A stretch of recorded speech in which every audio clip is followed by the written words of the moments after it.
Плачущая медведица подошла к рыбаку и сделала то, чего не ожидает никто. Она принесла своего умирающего медвежонка прямо к его ногам. В этот момент мужчина понял, либо он поможет сейчас, либо будет уже поздно. Героем этой истории стал мужчина по имени Виктор. Он жил в небольшой деревне, затерянной среди густых лесов и тихих озер. Место это было по-настоящему живописным. По утрам над водой стелился туман, а по вечерам слышались только звуки природы. Жизнь здесь текла спокойно и размеренно. Все знали друг друга, каждый занимался своим делом, и дни проходили без суеты. Но Виктор отличался от других. Его настоящей страстью была рыбалка. Он мог часами сидеть у воды, вслушиваясь в тишину и наслаждаясь каждым мгновением. С наступлением лета он и вовсе почти не бывал дома. Каждое утро, едва начинал рассветать, Виктор брал удочку и отправлялся к озеру. Он знал здесь буквально все. Где глубже, где течение сильнее, где прячется крупная рыба.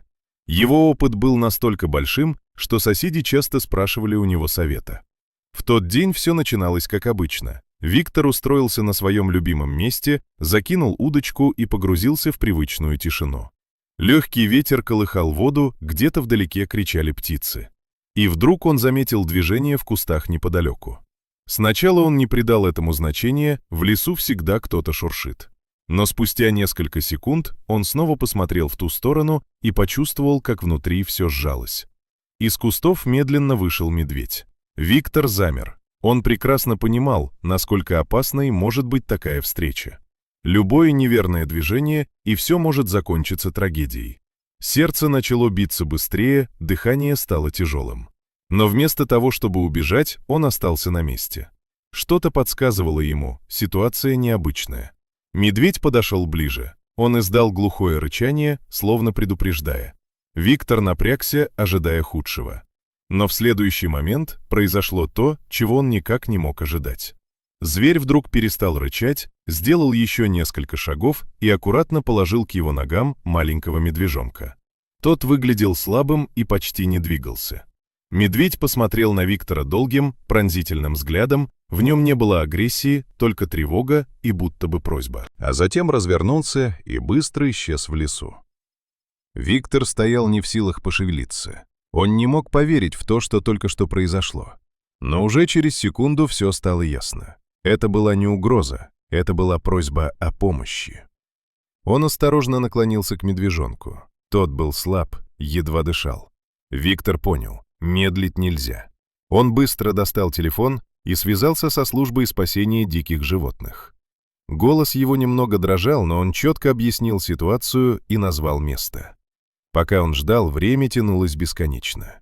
Виктор сидел рядом с медвежонком, стараясь не пугать его и одновременно не оставлять одного.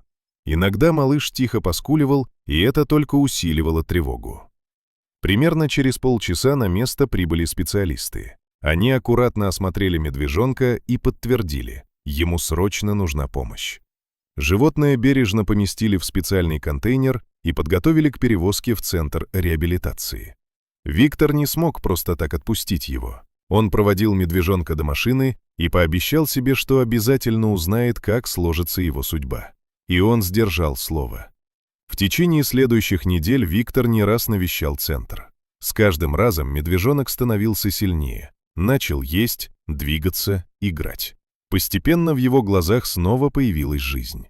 Спустя 2 месяца специалисты сообщили, он полностью восстановился и готов вернуться в дикую природу. Виктор поехал вместе с ними. Когда настал момент выпуска, он стоял на краю леса и смотрел на подросшего медвежонка. В груди было одновременно радостно и немного грустно. Он тихо попрощался с ним, пожелал ему выжить и быть сильным. И вдруг медвежонок подошел ближе и, словно понимая все, мягко коснулся мордой его руки. Это был короткий, но очень теплый момент. А затем он развернулся и побежал вглубь леса, исчезая среди деревьев. Виктор еще долго стоял на месте, глядя ему вслед. В тот день он так и не вернулся к рыбалке. Да и сама рыбалка уже не казалась прежней. С тех пор он часто вспоминал этот случай. Он понял, иногда самые неожиданные встречи могут изменить человека навсегда.